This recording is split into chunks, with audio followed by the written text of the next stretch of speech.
Hello everyone, my name is Evgenia Kuzmina and I'm making this video for my MCOM 2015 class, and I'm today with a special guest, Zhenya Globazh. She's a co-founder and CBDO of the agency, marketing agency based in New York City, and Zhenya moved just several years ago, and she will tell us later about this journey. So I'm very excited, and Zhenya also agreed to join us on our class on following Monday. So please welcome Zhenya. Yeah, so Zhenya, you are only 30 years old and you are already moved from Russia to America. And you are the co-founder, as I mentioned, of your own agency, and this is all very exciting. So tell us how it all began and why New York City and why United States? Have you dreamed about it, or it was just like a sudden possibility? Yeah, sure. First, thank you so much for having me here. It's a pleasure and honor to be able to tell my story, to share my experience with you. So, I moved to the US 3 years ago after receiving a job offer from a Los Angeles-based, rapidly growing fintech startup. And soon enough, I was promoted to marketing director there and was able to relocate to our newly opened office in New York, which was kind of great for me because to be honest, I always want to live in New York. Like from the first time I visited as a tourist, like 5 or 6 years ago, and I loved it so much. And I was thinking about eventually going there and like building a career there. But before actually getting this job offer, those were like just dreams. And then it got very real, which I'm very grateful for to my previous company. So that was an amazing journey. And I really love living in New York. And I believe that that actually encouraged me to open my own business. Like the whole vibe of the city and everything is so rapidly changing and everything moving is so fast. So that was really great. Great. And how did you find a job? Can you say like a couple of words? How did it all Oh happen? yeah, sure. Yeah, Yeah, from I Russia. love the stories. The stories. So basically, like in Russia, we usually use Facebook as a LinkedIn because LinkedIn is blocked in Russia, so we can't properly use that. And so Facebook is actually like the tool number one for all the business related like questions and all that stuff, all this like business related connections. So I saw their opportunity with my friend actually reposting somebody's post about looking for like a strong marketing manager to join a LA-based fintech startup, and they specifically were looking for a bilingual, so someone who is fluent both in Russian and in English, because some of their developers and like other team members were located in Russia and in Ukraine as well. So they wanted to like build their team quite international, and so they did. And after, I would say, one Skype call with a co-founder and CMO of the startup, I got a job offer. So which was really so exciting and I would say unpredictable, because you never thinking about like getting a job via Facebook. So but that actually happened. And I believe that we like had this initial connection with the co-founder, and we had the similar background, like the similar marketing career. And she has a great like success in Russia. She has built several companies and sold them to much bigger companies. And so she moved to the US and started her own fintech startup company. And so she was looking for like-minded team members to join her in this venture. And so yeah, she just made me an offer, and of course I was thrilled. And it took me, I would say, 2 maybe 3 months to organize everything and to like do my visa, to be able to work in the US like properly.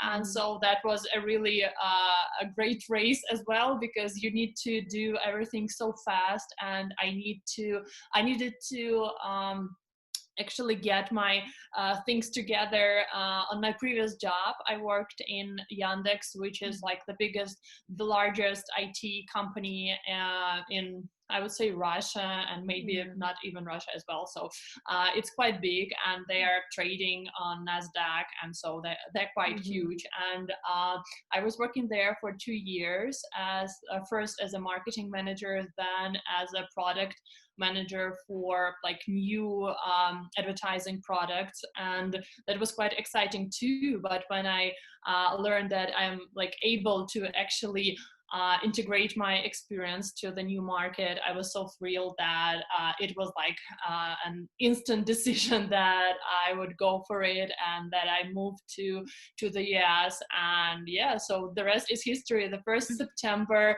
of 2017, yeah, I moved to the US, and first I lived in Los Angeles for 3 months, and then, as I mentioned, I moved to our newly opened office in New York, which was kind of great. I was the second employee there, so it was really nice to have this like great core team based in New York as well. And we grew so fast, so in terms of like few months we were about 20 people in New York already. And so yeah, like the whole fintech and blockchain industry was growing so rapidly, and that was so great to be a part of it.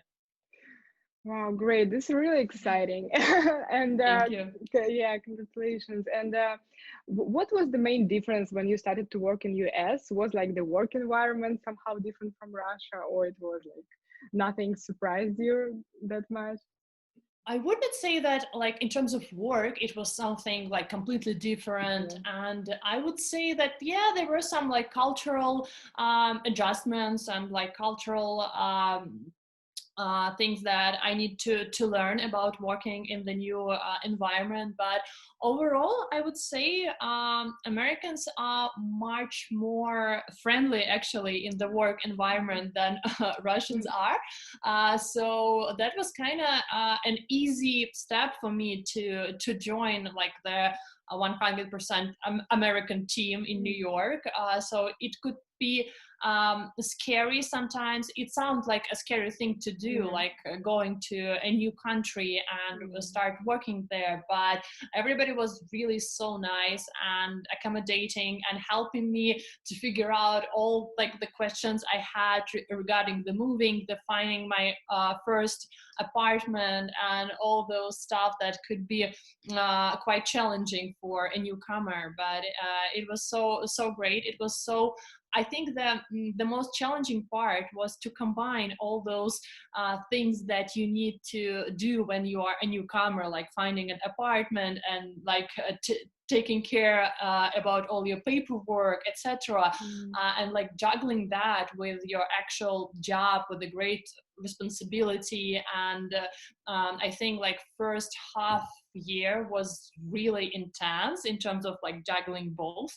And then I think it just went to quite comfort routine, like with the well-established processes. And I wouldn't say that it was like that hard. So you always afraid of something before it actually is happening. But then when it happened, you feel like, okay, not that bad. You can just go there and move to a next step. Yeah. So you were working in a great team, like, and everyone was so friendly. So why did you decide to make your own agency? Was it a long way? Was it a sudden decision, or you dreamed it from the very beginning? Or how it happened?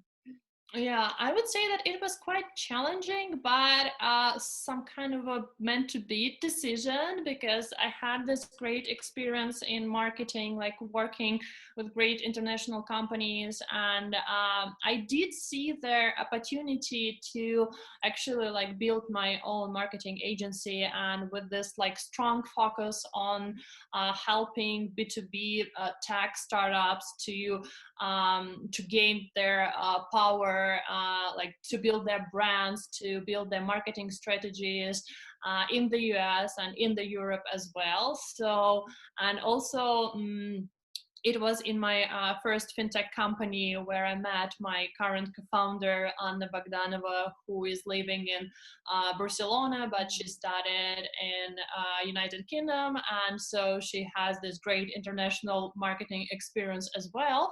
So we did collaborate very well on our projects in our first venture together, and it was kind of like given that we actually want to do something together, and we were start thinking about that. And at that time the blockchain industry was like not in a very good shape, and it was like a year and a half ago, and we started to have some like interest with the founders not in blockchain industry who actually needed to have their like marketing and branding to put together. And then we decided why not to help them, and we started doing this, and eventually we decided to form our like own agency with the whole like visual identity, our own brand. And we did spend some time to basically find our like perfect product market fit. So we treat our agency as basically as any like tech product. So we do looking for product market fit to understand whether our proposal actually fit the needs of our clients. And we did we were looking for our voice and our niche, and we did find that. So basically now we are happy to work with great founders of like wonderful international startups, mostly tech and mostly B2B, because that's where our expertise lies. And I'm pretty excited about that. Um, yeah, and can you like tell me more about the Shiba 500, right? Sure. Or like how Yeah. you say Shiba Yeah, 500? Shiba. Yeah, Shiba. Shiba 500. Yeah. Yeah. So why first this cute name, Shiba? And then also like how many people do you have now in your team? Like, Hmm. and how old are, I don't know, the process is organized. If you could, if you should describe like briefly, what is your, like you mentioned like B2B and marketing and Yeah. tech, but maybe for someone who is not like completely understand what you are Yeah. doing. And Yeah, also, sure. yeah, about CBDO, like this sounds like a, like, and it is a great position. Like, what are your main responsibilities, like, kind of in this Yeah, position? yeah. Sure. I will start with the name. So basically, we love dogs, and my co-founder, she actually has a Shiba dog, Oh. and so we dig through Reddit, and somehow we find this term Shiba 500, which is when a Shiba dog is so energized, and she basically starts to race around, and that's how like Reddit fellows started to call it like the whole process of Shiba running around the house on the circles. And so they called it Shiba 500, and we actually thought, wow, that's a great name, and we don't want to be like that very serious company.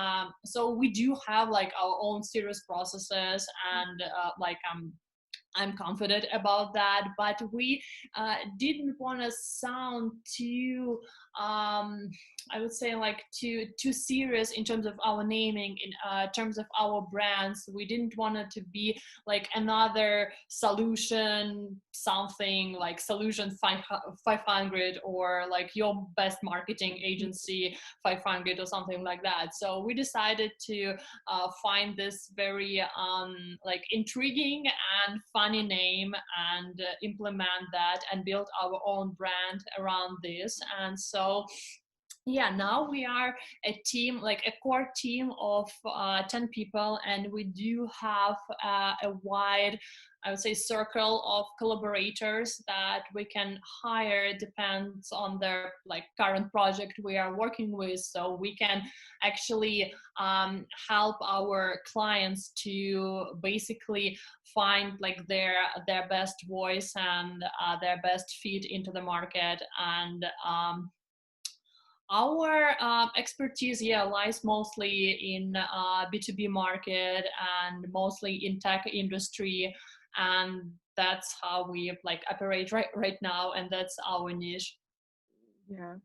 That's great, thank you. Yeah, and also like I wanted to know about the pandemic times, right? So this now, Mm-hmm. this period of time is quite like unique and difficult, and I know that many brands like and agencies are closed. And so, Yeah. how do you like operate? Did you implement some new like techniques or tactics? I don't know. What do you think in general of the situation? Yeah, I would say in general it's not an easy time for like everyone. So I've seen a lot of businesses struggle right now, and that's really like mostly hard for offline businesses and like for the restaurants, for their like for their beauty salons and like other like yeah, offline businesses. But in terms of online businesses, I do see this challenging time as opportunity to basically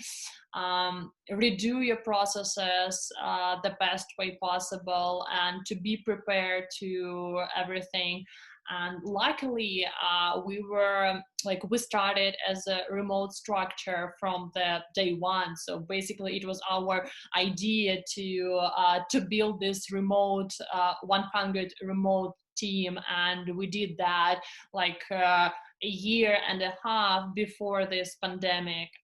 So I would say that in terms of our internal processes, pretty much everything is the same. So we do have like our processes the same way we like held them before. So we have like everything online, and every instrument that we were using before we're using right now. So like all those Zoom, Slack, and others, we're using them quite intensely. And so I would say it's a great opportunity right now for most of the businesses to switch to this like new reality. And as you've seen, like Twitter and all like and Microsoft, and I would say a lot of other companies are telling that they are willing to provide their employees their opportunity to work remotely forever. So which is really like paradigm changing for the whole like workforce and business structures that we used to. And I think that it's a really great opportunity for like new startups to blossom right now. So yeah, it's a like hard time, but you need to adapt to it. And it's not an option to like sit and wait for everything to stabilize, because you never know how like what the future would actually bring. And so I would say, yeah, that's a challenging time, but there is also an opportunity for growth and for like building new products and new ways of operating your old businesses as well. Yeah, you're right. I think that it's great that you started it like year and a half ago, like an Yeah. ahead, much ahead. So as you Yeah. see the future. And did you make some changes like in marketing strategies nowadays because of their, I don't know, because I know that events, for example, are not gonna Yeah. be in a place for a while. So maybe Yeah. many brands transitioning to more online tools, right? Digital or Yeah, I would say, yeah, it's a huge trend right now, and brands are allocating their like events and offline budgets to some new experiments and new digital channels, which is really great. So the social media is blooming, their content creation is blooming as well. So we see, yeah, that really great growth there. And so as we were focusing on that before, now we finally see how businesses are shifting towards those channels, and we're really happy that it is happening in terms of like marketing strategies. And I would say, yeah, most of the budgets are shifting towards the like digital instruments and channels, and which is like a new reality, and which is like fine. So we did implement those changes for sure, and we are like quite happy in terms of like the way our new marketing strategies are looking right now for our clients. yeah.